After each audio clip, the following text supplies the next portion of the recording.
Sometimes people ask me, Brian, what kind of cars do you like buying the least? And the answer is sports cars. I'm not crazy about buying sports cars, and here's why. For starters, people who own sports cars are very often proud of their sports cars, and maybe they should be. They might have a very nice car. It takes time in order for them to be willing to sell the car for a truly reasonable price. And on the flip side of that coin, the more rare the car, the less comparables there are in the market, and therefore the less certain I know what I'm going to be able to sell that car for.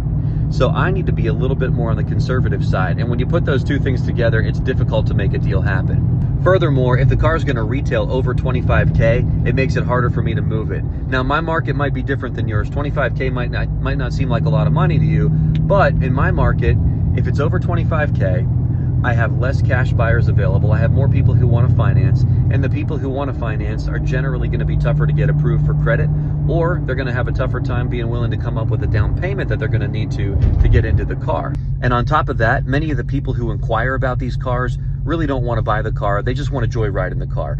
Now, for the average vehicle that sits on my lot, it takes about 8 to 12 leads to sell that car. But for these sports cars, it can take way more than that. I've got a 2008 Lexus ISF. This car has over 150 leads. We get multiple leads every single day on this vehicle, and I still have it. Now, it's a 2008 with over 100,000 miles. It's not a collector's car.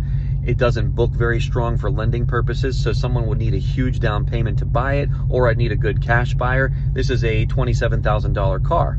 But case in point, this is a reason why I don't like buying these cars. Now, as luck would have it, 3 days ago, I was able to make a deal on a 2021 Charger Hellcat red eye wide body with about 39,000 miles on it. This is about a $70,000 car, but you can see it's been modified.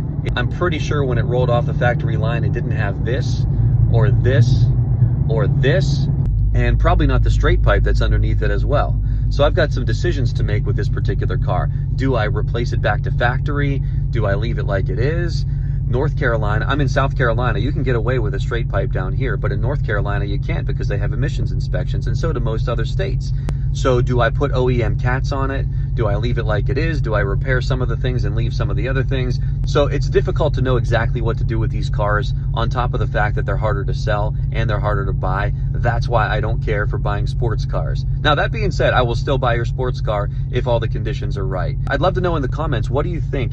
If you had this 2021 Charger, what would you do before you sold it? Would you leave it just like it is? Would you restore it back to factory? And also, what do you think about my general thoughts on sports cars? Am I off? Am I off base? Do you disagree completely? Do you agree? I'd love to know what you think. All comments are welcome. And for more content like this, follow Brian versus Tire Kickers.